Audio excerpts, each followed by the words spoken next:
स्वागत है गाइज़ आप सभी का मेरे यूट्यूब चैनल पर। गाइज़ ये जो कहानी है ये कहानी है 2002 की एंड ये कहानी है राजस्थान के जोधपुर ज़िले की। जोधपुर में एक सोसाइटी है जिसको एक टैग मिला हुआ है कि the most haunted society of Jodhpur.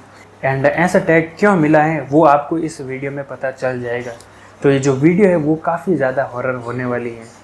तो अभी आप लोग मेरे चैनल पर फर्स्ट टाइम आए हैं तो चैनल को सब्सक्राइब कर देना ऐसे ही हॉरर और इंटरेस्टिंग वीडियोस देखने के लिए। एंड गाइज ये जो कहानी है ये कहानी कोई मनगढ़ंत कहानी नहीं है।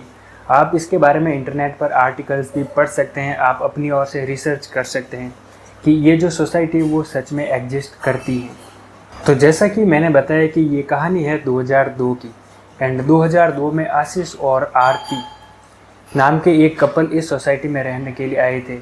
एक्चुअली वो लोग किसी कंपनी के लिए काम कर रहे थे तो उनका यहाँ पे ट्रांसफ़र हुआ था, तो वो यहाँ पे कुछ ही समय के लिए रहने के लिए आए थे।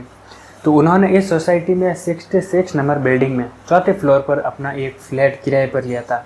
एंड वो दोनों लोग वर्क किया करते थे, यानी कि ऐसा नहीं है कि जो वाइफ है वो हाउस वाइफ है, दोनों लोग काम करते थे। तो दोनों घर से बाहर ही रहते थे एंड काम करके घर आने में उन्हें लगभग शाम के 8 से 9 बज जाते थे, मतलब वो इतना लेट सोसाइटी में आते थे। एंड जैसा कि वो दोनों बाहर ही काम करते थे तो वो जब घर आते थे तो बाहर खाना खा कर ही आते थे। एंड जब वीकेंड होता था सैटरडे एंड संडे को, तो वो लोग अगर वीकेंड होता था तो वो लोग घर पे रहते थे, अदरवाइज़ वो फिर वहाँ पे नहीं रहते थे। एंड उस टाइम जब वो घर पे रहते थे ना तब वो वहाँ पे खाना बनाते थे। उन लोगों ने उस सोसाइटी में आते ही एक बात नोटिस करी कि वो लोग जब सुबह निकलते थे तब सोसाइटी में थोड़ी बहुत चहल पहल हुआ करती थी, मतलब बच्चे वगैरह सब खेलते थे। एंड जैसा कि वहाँ पे बहुत ही सारी बिल्डिंग्स थी तो लोग काफ़ी ज़्यादा लोग आए जाया करते थे, मतलब वहाँ पे बहुत ही ज़्यादा भीड़ हुआ करती थी। एंड जब वो लोग शाम को आते थे, मतलब 8 या 9 बजे तक, तो उतने ही देर में वहाँ पे सन्नाटा हो जाता था। मतलब वो उन लोगों को सोचने पर मजबूर कर दिया कि इतनी बड़ी सोसाइटी है, इतनी सारी बिल्डिंग्स है, फिर इतना जल्दी यहाँ पे इतना सन्नाटा क्यों हो जाता है। एक बार आशीष एंड आरती अपने वर्क प्लेस से घर जा रहे थे तो उन्होंने सोसाइटी में प्रवेश किया एंड अपने जो 4th फ्लोर पे उनका घर था। तो जैसे ही घर के मतलब सामने जाने वाले थे तभी आरती ने देखा कि एक वहाँ पे मतलब 50 से 60 साल का एक व्यक्ति खड़ा है उनके घर के ठीक सामने। तो उसने आशीष को बताया तो आशीष ने कहा कि तुम टेंशन मत लो, मैं जाके देखता हूँ कि ये कौन है। तो आशीष गया एंड उसने पूछा कि आप कौन हैं। तो उस आदमी ने कहा कि मुझे प्यास लगी है, मैंने काफ़ी दिनों से पानी नहीं पिया, तो प्लीज़ मुझे पानी पिला दो। तो उसने कहा कि ठीक है, मतलब पिला देता हूँ। एंड जैसा कि मैंने बताया कि जब आशीष एंड आरती जब घर आ जाते थे तो वहाँ पे चारों तरफ सन्नाटा हो जाता था। तो आशीष एंड आरती घर के अंदर गए तो आशीष ने कहा कि तुम यहीं रुको, मैं उसको पानी पिला के आता हूँ। तो वो पानी लेकर गया एंड जैसे ही उसने गेट खोला उसने देखा कि वो आदमी वहाँ पे है ही नहीं। तो उसने सोचा कि यार मतलब क्या चीज़ है ये आदमी, अभी सिर्फ एक अकेला आदमी था एंड वो भी अभी चला गया। तो उसने इसको इग्नोर कर दिया एंड गेट बंद करके वो अंदर चला गया। एंड अभी आशीष एंड आरती सोने चले गए थे। एंड गाइज ये जो कहानी है वो अब करवट लेने वाली है, अब इसमें ट्विस्ट आने वाला है कि आशीष ने सुना कि कोई उसकी डोल बेर बजा रहा है एंड उसने जैसे ही अपनी घड़ी की तरफ देखा तो उसमें रात के 2:30 यानी कि 2:30 बज चुके थे। एंड उसने सोचा कि यार इतनी रात को कौन हो सकता है, तो वो गया देखने के लिए एंड उसने गेट के जो लेंस लगा होता है उसमें से देखा। तो उसमें से देखा तो उसे वही बूढ़ा आदमी, वो जो जिसने पानी मांगा था, वही खड़ा था। एंड आशीष ने जैसे ही उसको देखा उसको बहुत ही ज़्यादा गुस्सा आ रहा था कि ये आदमी है कौन, आखिर परेशान क्यों कर रहा है। तो तभी आशीष ने एकदम झटके से उसने दरवाज़ा खोला एंड वो बाहर गया एंड बाहर जाके उसने देखा तो वहाँ पे कोई भी नहीं था, मतलब वो जो आदमी दिख रहा था वो वहाँ पे था ही नहीं। तो आशीष को और गुस्सा आया कि इतनी रात को मेरे साथ ये मजाक क्यों कर रहा है।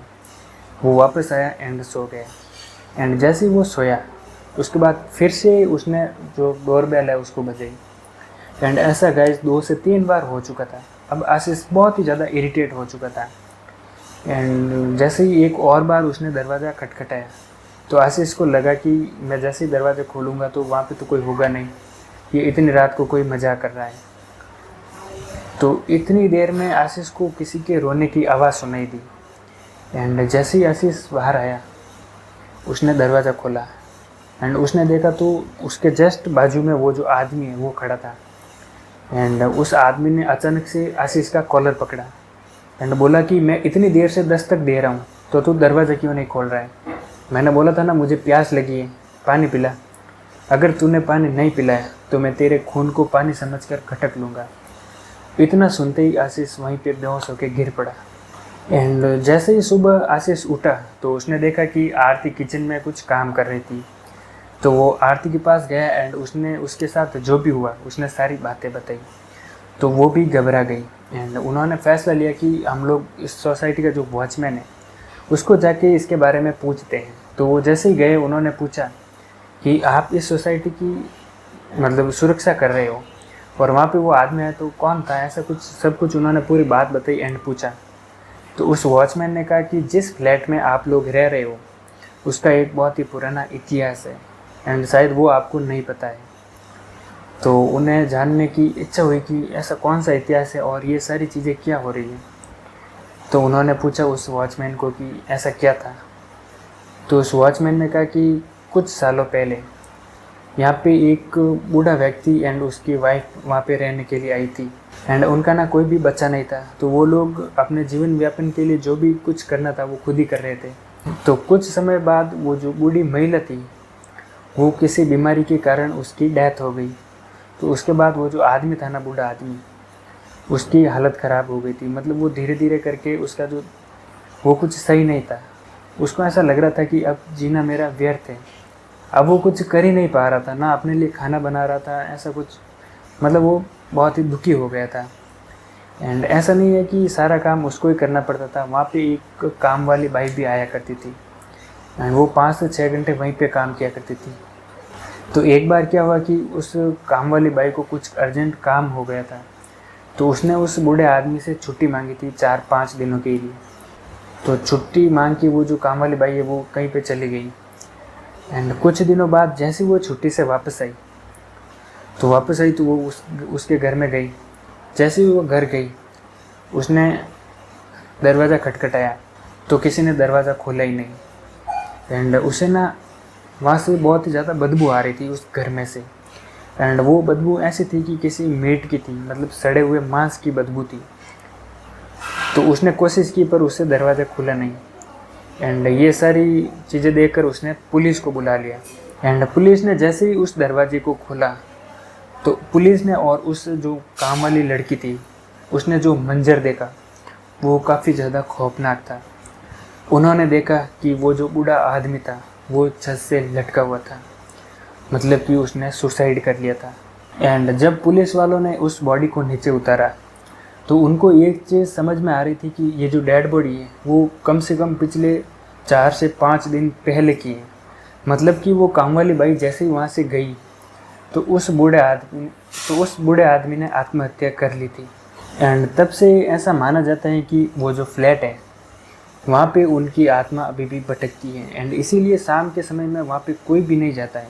एंड कुछ इसी रीजन्स की वजह से शायद वो जो बूढ़ा आदमी है वो आशीष को परेशान कर रहा था।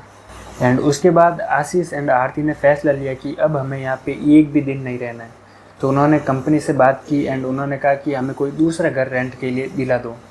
तो कंपनी ने भी उनकी बात मानी एंड उन्हें एक नया घर शिफ्ट करा दिया गया।